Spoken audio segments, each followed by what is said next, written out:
اب ہمیں ساری بات سے سمجھ میں کیا آیا کہ مرکب توصیفی یعنی مضاف یا مضاف الیہ کی اگر کوئی صفت آ جاتی ہے تو سب سے پہلی بات یہ ہے کہ ہم اس کو آخر میں لکھیں گے، درمیان میں نہیں لکھیں گے.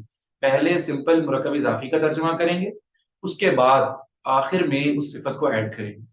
دوسری چیز ہم نے یہ سمجھی کہ آخر میں صفت لکھنے کے بعد ہم یہ معلوم کریں گے کہ یہ صفت کس کی تھی.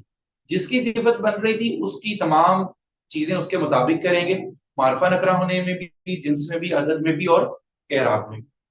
اب اسی جملے کو ہم عزت والا ہونا رسول کی صفت بنا کے دیکھتے ہیں کہ اللہ کا عزت والا رسول. کیا؟ اللہ کا عزت والا رسول. بالکل اسی طرح ہوگا کہ سب سے پہلے مرکب اضافی کو ہم لے کے آئیں گے، رسول، اس کے بعد لفظ اللہ، اور پھر آخر میں وہی لفظ آئے گا کریم. لیکن اب ہمیں کریم کا لفظ چونکہ رسول کی صفت بنانا ہے تو اب ہم اس کو معرفہ نہیں لے کے آئیں گے.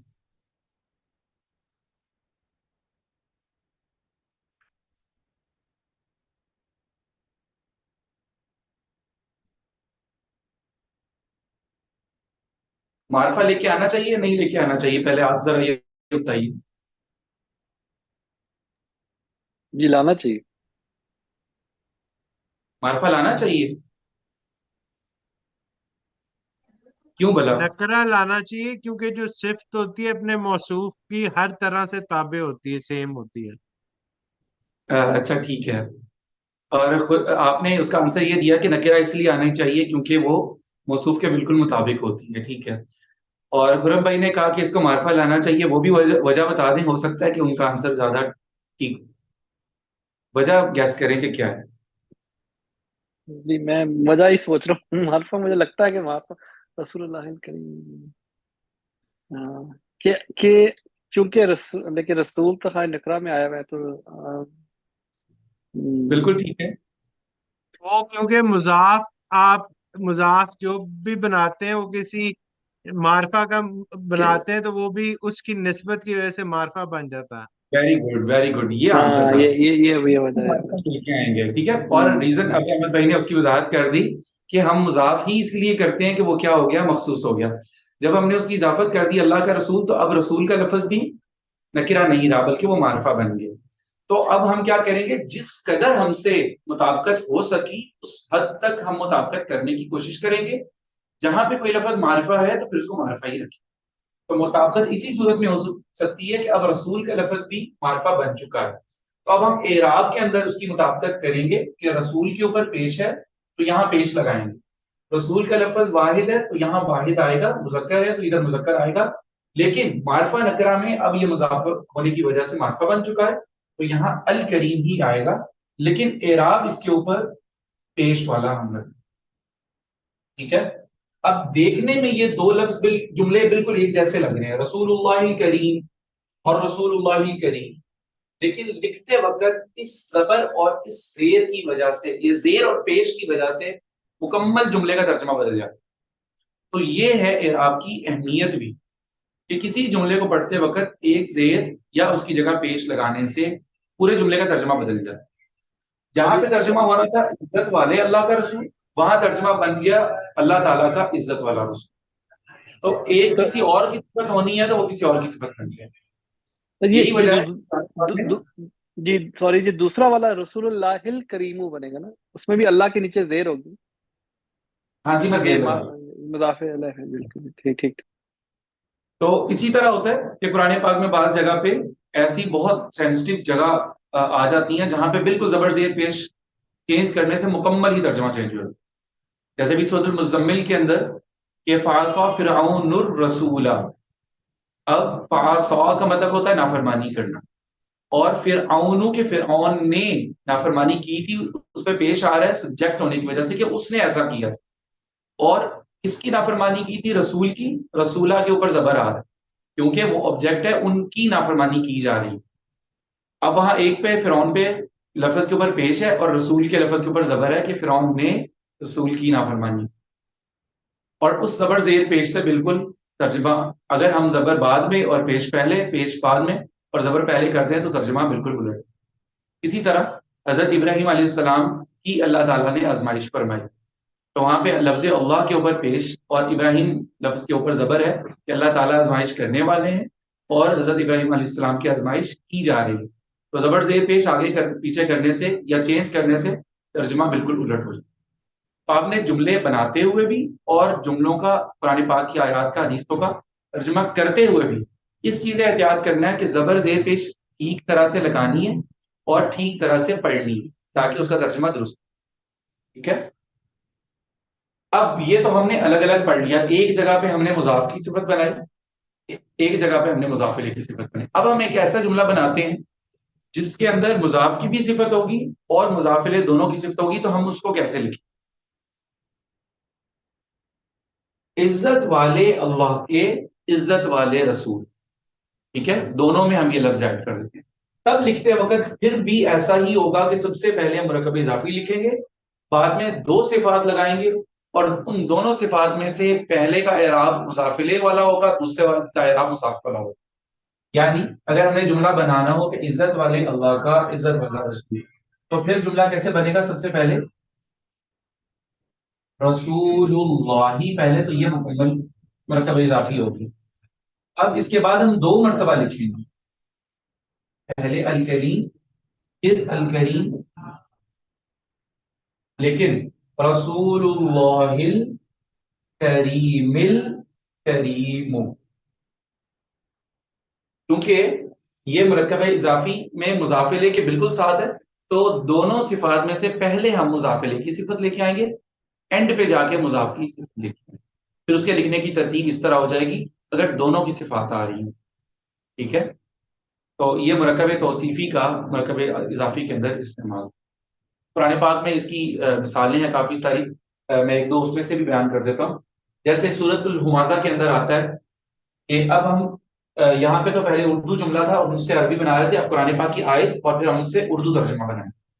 آیت آتی ہے نار اللہ، آخر میں ہے الموقدہ، بس یہ اگر آیت ہمارے سامنے لکھی ہوئی ہے نار اللہ الموقدتی، آپ بتائیں کہ الموقدتی دونوں میں سے کس کی صفت بن رہی ہے؟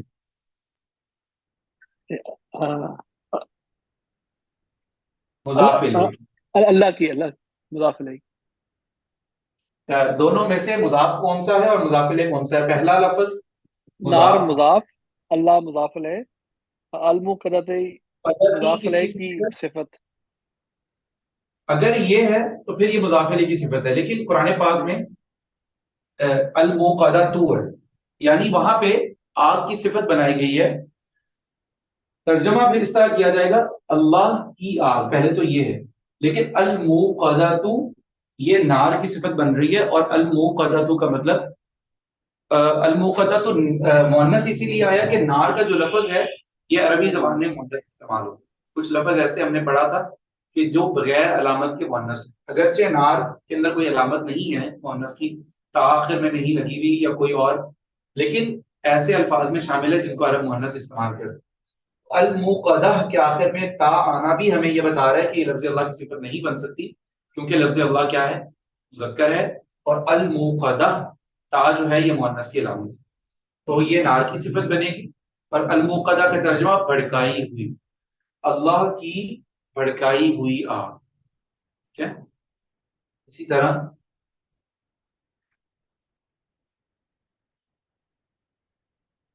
ایک اور جملہ قلوب المؤمنین،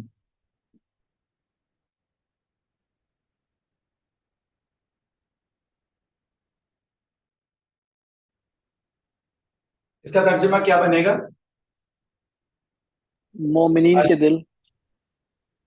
اصل میں لفظ المؤمنون ہے، لیکن مضاف الیہ بنانے کی وجہ سے یہ حالت جر میں یا نون کے ساتھ آ رہا ہے، جو ہم نے کل آخر میں پڑھا کہ مؤمنون واو نون والا جمع جو ہے جب وہ حالت جر میں آئے گا تو پھر یا نون کے ساتھ آئے گا۔ المؤمنین کا ترجمہ مضاف الیہ ایمان والے، اور قلوب جو ہے یہ قلب کی جمع ہے، قلب دل کو کہتے ہیں، قلوب اس کی جمع، قلوب المؤمنین، ایمان والوں کے دل.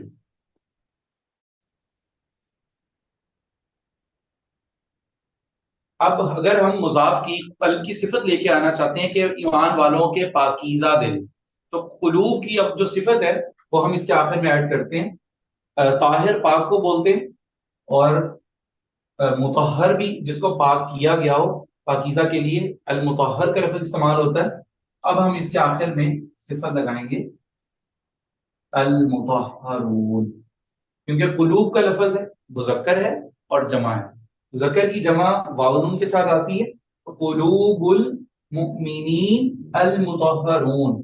اگر تو یہ مضاف الیہ کی المؤمنین کی صفت بن رہی ہوتی تو پھر ہم المطہرون کی جگہ پہ المطہرین لگاتے، لیکن یہاں ہم اس کو دلوں کی صفت بنا رہے ہیں کہ ایمان والوں کے پاکیزہ دل، تو پاکیزہ ہونا دل کی صفت ہے، تو یہاں ہم المطہرون لکھیں. لیکن اگر ہم نے اس کو المؤمنین کی ایمان والوں کی صفت بنانی ہوتی، مثال کے طور پہ ہم اس جملے کو اس طرح بولتے کہ پاکیزہ ایمان والوں کے دل، تو پھر یہ المؤمنین المطہرین بن جائے. ٹھیک ہے، قلوب المؤمنین المطہرون، ایمان والوں کے پاکیزہ دل. تو مرکب اضافی کے اندر جب مرکب توصیفی آتا ہے اس کی یہ صورتیں بنتی ہیں. ہم اگر مضاف یا مضاف الیہ کی صفت بنائیں گے تو ہم اس کو آخر میں لے کے آئیں گے، اس کے اعراب کے اندر اس کے معرفہ نکرہ ہونے میں اس کے ساتھ مطابقت کریں گے. اگر دونوں کی صفت آ رہی ہو تو دونوں کی صفت آخر میں لکھیں گے، لیکن پہلے مضاف الیہ کی اور بعد میں مضاف. اور یہاں پہ ہم نے جمع کی مثال پڑھ لی کہ اس کے اندر ہم خیال کریں گے کہ واو نون کہاں پہ آنا چاہیے اور یا نون کہاں پہ آنا چاہیے. اگر مضاف الیہ بن رہا ہے تو اس کا مطلب وہ حالت جر کے اندر ہے، وہاں ہم نے یا نون استعمال کرنا ہے. اگر مضاف کی صفت بنا رہے ہیں تو وہ شروع میں ہے، اور شروع میں جو لفظ آ جاتا ہے وہ ڈیفینیٹلی سبجیکٹو کیس میں ہے، حالت فاعلی میں ہے، پھر ہم نے اس کو واو نون کے ساتھ لکھا. اس کے بعد مرکب اضافی میں کبھی اس میں اشارہ بھی استعمال ہوتے ہیں، یہ میں مٹا دیتا ہوں. اور مرکب اضافی کے بارے میں یہ آخری بات ہے کہ اس میں اشارہ بھی استعمال ہوتے ہیں.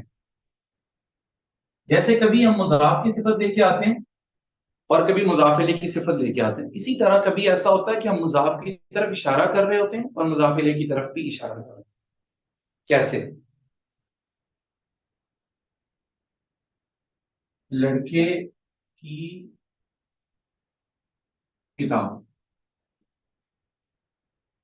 یہ ایک مرکب اضافی ہے، لڑکے کی کتاب، کتاب الولد. لیکن اگر میں اس میں سے ایک لفظ لڑکے ایک لفظ کتاب، کتاب اردو میں بن رہا ہے مضاف اور یہ لفظ بن رہا ہے مضاف الیہ، ان میں سے کسی ایک کے ساتھ اگر ہم اشارہ ایڈ کر دیتے ہیں، مثال کے طور پہ یا تو ہم کہہ دیتے ہیں اس لڑکے کی، جو ہمارے سامنے دور بیٹھا ہوں گے اس لڑکے کی، تو یہ اب لڑکے کی طرف اشارہ ہو گیا. اس کا مطلب ہے کہ مضاف الیہ کے ساتھ ایک اس پہ اشارہ بھی ایڈ ہو. دوسری چیز، میں شروع میں اس کی بجائے کہتا ہوں لڑکے کی یہ کتاب، اب کیا ہو گیا؟ مضاف کے ساتھ اس میں اشارہ ایڈ ہو گیا. تو جب مضاف یا مضاف الیہ دونوں میں سے کسی کے ساتھ اس میں اشارہ ایڈ ہو جائے پھر ہمیں کیا کرنا چاہیے، پھر جملہ کیسے ہوتا ہے. اب ہم اس کا جملہ بنا کے دیکھتے ہیں. سب سے پہلے اس کے ساتھ کہ اس لڑکے کی کتاب، مرکب اضافی کا پہلے ترجمہ کریں گے کتاب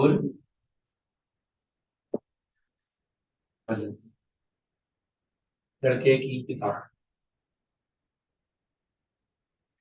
اگر ہم یہ کہنا چاہتے ہیں کہ لڑکے کی کتاب، اس میں ہمیں مضاف الیہ کی، اگر مضاف الیہ کے ساتھ ہم نے اس میں اشارہ لگانا ہے تو وہ مضاف الیہ سے بعینی ہی اسی طرح اٹیچڈ ہو کے آئے گا جیسے اردو میں ہمیں نظر آ رہا ہے. یہ لفظ مضاف الیہ، اگر ہم مضاف الیہ کے ساتھ اس میں اشارہ لے کے آنا چاہتے ہیں تو وہ ہمیں عربی میں بھی اسی طرح لے کے آنا پڑے گا جیسے ہمیں اردو میں ساتھ نظر آ رہا ہے. لڑکے کے بالکل شروع میں اس کا لفظ استعمال ہو رہا ہے، عربی میں بھی اس کے لکھنے کی ترتیب یہی ہوگی، اگرچہ عربی میں مضاف الیہ بعد میں چلا جائے تو ہم اس کو مضاف اور مضاف الیہ دونوں کے درمیان میں لکھیں گے، کیونکہ اس میں اشارہ ہمیشہ مشار الیہ کے ساتھ مل کے آئے گا مضاف الیہ ہونے کی صورت. اب یہاں پہ ہمیں کتاب الولد ایسے نظر آ رہا ہے، یہ چونکہ مضاف الیہ ہے تو اس میں اشارہ ہمیں ان دونوں کے درمیان میں لکھنا پڑے گا مضاف الیہ سے پہلے، جیسا اردو میں ہمیں نظر آ رہا ہے. پھر یہ جملہ بن جائے گا کتاب ھذا البلد. لیکن مضاف کے اندر ایسا نہیں ہوتا. مضاف چونکہ جملے کے شروع میں آ رہا ہوتا ہے تو پھر اس میں اشارہ اس سے شروع میں نہیں لگایا جا سکتا. شروع میں اس لیے نہیں لگایا جا سکتا کہ اگر ہم شروع میں اس میں اشارہ لگا دیتے ہیں پھر وہ مرکب اضافی نہیں رہتا، پھر تو وہ مرکب اشاری بن جاتا ہے. اور اگر ہم درمیان میں لگائیں تو درمیان میں ایڈ کرنے سے پھر یہ اس کے جیسا بن جاتا ہے. تو اس صورت میں ہم یہ کرتے ہیں کہ اگر ہمیں مضاف کی طرف اشارہ کرنا ہو، جیسے یہاں پہ آ رہا ہے لڑکے کی یہ کتاب، پھر ہم اس میں اشارہ کو آخر میں لے جاتے ہیں. جیسے اگر ہمیں یہ کہنا ہے کہ لڑکے کی یہ کتاب، اس وقت ہمیں کتاب الولدی ھذا کہنا پڑے. یہ سمجھ میں آ گیا کہ مضاف الیہ کی طرف اشارہ ہوگا تو ہم اس کو مضاف الیہ کے شروع میں ہی لکھیں گے، لیکن مضاف کی طرف اشارہ ہوگا تو اس کو شروع میں لکھنے کی بجائے آخر میں لکھیں. اگر مضاف ہوگا تو آخر میں لکھیں گے، مضاف الیہ ہوگا تو اس کو جی پہلے لکھیں مضاف گے. الیہ ہوگا اس میں اشارہ تو ہم اس کو مضاف کے شروع میں ہی ایڈ کریں گے، مضاف اور مضاف الیہ دونوں کے درمیان میں. لیکن اگر مضاف پہلے لفظ کی طرف اشارہ کرنا مقصود ہوا تو ہم اس کو آخر میں لکھیں. ٹھیک ہے، جیسے اب ہم اس کے کوئی اور جملے بنا دیتے ہیں.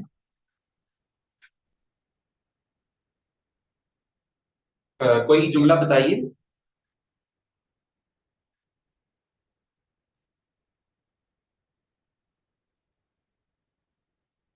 اس بیٹے کا نام مجاہد ہے. جی ٹھیک ہے.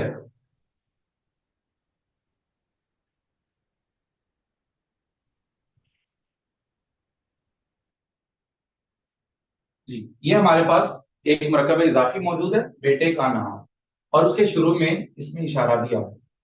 تو سب سے پہلے نام شروع میں چلا جائے گا اسم، اور یہاں پہ بیٹے کا لفظ مضاف الیہ ہے تو ہمیں جو اس کے لیے لفظ ایڈ کرنا ہے وہ آخر میں ایڈ نہیں کرنا بلکہ مضاف الیہ سے پہلے ایڈ کرنا. اب ہم یہ دیکھیں گے کہ اس کے اندر جس کا وہ اس میں اشارہ بن رہا ہے اس کی تعداد کیا ہے، وہ قریب ہے یا دور ہے، اس کے لیے الفاظ سلیکٹ کریں گے. بیٹے کا لفظ واحد ہے تو اس کا مطلب ہے ہمیں اس میں اشارہ بھی واحد والا استعمال کرنا ہے. بیٹا ایک مذکر لفظ ہے تو اس میں اشارہ ہمیں مذکر سلیکٹ کرنا ہے، اور اس کی طرف جب ہم اشارہ کریں گے تو ہمیں دور والا لفظ لے کے آنا ہے. تو دور اشارہ کرنے کے لیے واحد اور مذکر کے لیے ہم لفظ جو استعمال کرتے ہیں وہ ہے ذالک. اب ہم درمیان میں لکھیں گے ذالک، ٹھیک ہے، ذالک، اور آخر میں آ جائے گا البلد. بیٹے کے لیے آپ ابن کہہ دیں، الولد بھی کہتے ہیں اور ابن بھی کہتے ہیں، لیکن جب درمیان میں آتا ہے تو موسٹلی ولد بولتے ہیں، ابن. لیکن ذالک الولد جو ہے وہ زیادہ بیسٹ ترجمہ. اسم ذالک الولد، ٹھیک ہے، اسم ذالک الرجل. اگر ہم آدمی سے ترجمہ کر لیتے ہیں اس آدمی کا نام اسم ذالک الرجل، بیٹے کا نام اسم ذالک الابن، اسم ذالک الولد. اور اگر ہم کہتے ہیں اس بیٹے کا یہ نام تو پھر کیا جملہ بن جائے گا، اس کے آخر میں پھر ہمیں ھذا بھی لگانا. ہم کہتے ہیں اس لڑکے کا نام کیا ہے، اور بورڈ پہ بہت سارے نام لکھے ہوئے، میں کہتا ہوں اس لڑکے کا نام یہ ہے، تو پھر ہم کیا کہنا پڑے گا، اسم ذالک الولد ھذا. یہاں پہ 3-4 نام لکھے ہوئے ہیں، حمزہ، خالد، اور کسی لڑکے کے بارے میں کوئی پوچھ رہا ہے کہ اس لڑکے کا نام کیا ہے، اور میں 2 اس میں اشارہ یوز کرنا چاہتا ہوں، مضاف کے لیے بھی مضاف الیہ کے لیے بھی. تو میں کہتا ہوں اس لڑکے کا نام یہ ہے، اب اس کے اندر 2 اس میں اشارہ آ گیا، اس لڑکے کے ساتھ بھی اس میں اشارہ آ گیا اور یہ ہے اس کے ساتھ بھی اس میں اشارہ آ گیا. تو پھر ہم کیا کہیں گے، اسم ھذا الولد ھذا. ٹھیک ہے، ایک اس میں اشارہ مضاف الیہ سے پہلے آ جائے گا، ایک اس میں اشارہ مضاف الیہ کے بعد میں آ جائے گا. جو بعد میں آئے گا وہ مضاف کا اس میں اشارہ ہوگا، جو پہلے آئے گا وہ مضاف الیہ کا.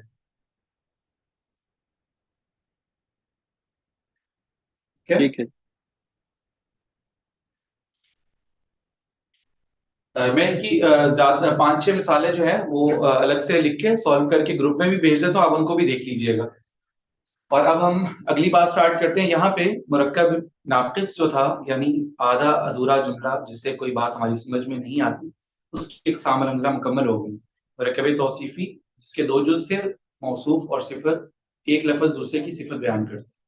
مرکب اشاری ہم نے پڑھا اس میں دو جز مکمل ہو گئے الحمدللہ کہ کون کون سے الفاظ ہیں جو اشارہ کرنے کے لیے استعمال ہوتے ہیں اور جن چیزوں کی طرف اشارہ کیا جاتا ہے مشار الیہ اس کو کس طرح سے لایا جاتا ہے. مرکب جاری اس کی بھی دو جز ہیں، چند حروف جارہ ہیں جو کسی لفظ کے شروع میں آتے ہیں تو ان پہ زیر حالت جر والا اعراب لیا. اور اسی طرح نمبر 4 مرکب اضافی تھا. مرکب اضافی کی بھی دو جز ہیں، مرکب ایک مضاف اور ایک مضاف الیہ جس کی نسبت کی جاتی ہے اور جس کی طرف کی جاتی ہے اور ان کا استعمال ضمیروں کے ساتھ کیسے کرنا ہے وہ بھی ہم نے پڑھا. اور اگر اس کے اندر کسی کی صفت لے کے آنی ہے مرکب اضافی میں سے کسی ایک کی طرف اشارہ کرنا ہے تو اس طرح سے کرنا ہے. اس کے بعد جو مرکب کی دوسری قسم ہے ایک مکمل جملہ وہ ہم شروع کر لیں.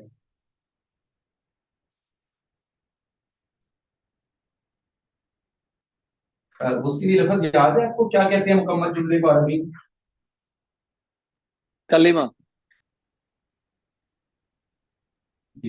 کلمہ تو کہتے ہیں ورڈ کو. سنگل ورڈ ہے اس کو کلمہ کہتے ہیں. ایک مکمل جملہ ہے اس کو ہم کلام کہتے ہیں، کلام. اور اصل میں ہم نے یہ مرکب کی قسمیں پڑھ رہے ہیں نا کہ ایک سے زائد جب الفاظ آئیں گے لکھے ہوئے تو وہ یا تو اس سے پورا جملہ پوری بات سمجھ میں آ رہی ہوگی یا پوری بات سمجھ میں نہیں آ رہی. میں یہاں لکھتا ہوں کہ مرکب کا مطلب ہے کہ 1+ ورڈز، ایک سے زائد الفاظ ہیں چاہے اس سے ہمیں کوئی بات سمجھ آئے یا سمجھ میں نہ آئے. اگر تو ہمیں اس سے بات سمجھ میں نہیں آ رہی اس کا نام تھا مرکب ناقص جس کی ہم نے کس میں پڑھی ہیں توصیفی جس کے اندر موصوف صفت ہے. دوسری ہم نے پڑھی اشاری جس میں اس میں اشارہ اور مشار الیہ تھے. تیسری ہم نے قسم پڑھی جاری جس میں جار حروف جار اور مجرور تھے. چوتھی قسم جو ہم نے پڑھی ہے وہ ہے اضافی جس میں مضاف مضاف الیہ. لیکن یہ چاروں مرکب کی وہ قسمیں ہیں جس میں جملہ ناقص رہتا ہے، ہمیں کوئی مکمل بات سمجھ نہیں آتی. اگر ہم کہتے ہیں کہ اچھا آدمی تو ہمیں پتہ نہیں کہ اچھا آدمی کو پھر کیا کرنا ہے اس کے بارے میں ہمیں کوئی نیوز پتہ نہیں چل رہی. اگر ہم کہتے ہیں یہ کتاب تو یہ کتاب کے بارے میں ہمیں پتہ نہیں کہ یہ کتاب اٹھانی ہے رکھنی ہے پڑھنی ہے، کوئی آگے بات سمجھ میں نہیں. جاری مسجد میں، گھر کے اوپر، مسجد کی طرف، تو اس سے کوئی بات سمجھ میں نہیں آ رہی لیکن مرکب بہرحال ہے کیونکہ ایک سے زیادہ الفاظ. اضافی لڑکے کا نام، اللہ کا رسول، اب لیکن اس سے کوئی بات سمجھ میں نہیں آئی، کوئی حکم، کوئی طلب، کوئی خبر سمجھ میں نہیں. اب جو ہم سٹارٹ کرنے جا رہے ہیں وہ ہے مرکب کی دوسری قسم جس میں ہمیں خبر بھی معلوم ہوگی، کوئی حکم بھی پتہ چلے گا، کچھ طلب بھی معلوم ہوگی. اس مرکب کو ناقص کے اپوزٹ یہ لفظ استعمال ہوتا ہے، اس کو کہتے ہیں تام. تام اردو میں کہتے ہیں مکمل اور ناقص بولتے ہیں اردو میں ادھورا، ادھورا جملہ. اور تام ایک پورا جملہ، ایک مکمل جملہ. اب ہم جو جملے کی مرکب کی قسم پڑھنے جا رہے ہیں اس کو مرکب تام کہتے ہیں اور مرکب تام کا مطلب ہوتا ہے مکمل جملہ. اب عربی میں اس کی بھی کچھ قسمیں ہیں اور وہ دو قسمیں ہیں. مرکب ناقص کی تو ہم نے 4 قسمیں پڑھی تھی، مرکب تام کی 2 قسمیں پڑھی تھی. یعنی عربی زبان میں جملہ 2 طرح سے ہوتا ہے کیونکہ مرکب تام کا مطلب جملہ ہے. پہلا جملہ نمبر 1 اس کو کہتے ہیں جملہ اسمیہ، جملہ اسمیہ. اور اس کے لفظ سے ثابت سمجھ میں آ رہا ہے کہ جملہ اسمیہ اس جملے کو کہتے ہیں جو سٹارٹ اسم سے ہوتا ہے، چاہے وہ 2 لفظوں کا جملہ ہے چاہے وہ 100 لفظوں کا جملہ. ایک پوری لائن لکھی ہوئی ہے، یہ صرف 2 الفاظ لکھے ہوئے ہیں لیکن اس سے ہمیں کوئی پوری خبر، کوئی طلب سمجھ میں آ رہی ہے تو ہم اس کو جملہ کہیں گے. اگر اس کا پہلا لفظ جو ہے سٹارٹ جو ہے وہ اسم سے ہو رہا ہے تو ہم اس کو جملہ اسمیہ کہتے ہیں. لیکن اگر اس کا سٹارٹ کسی ورب سے ہو رہا ہے، کسی فعل سے ہو رہا ہے تو ہم اس کو جملہ فعلیہ کہتے ہیں. یہ 2 قسمیں ہیں.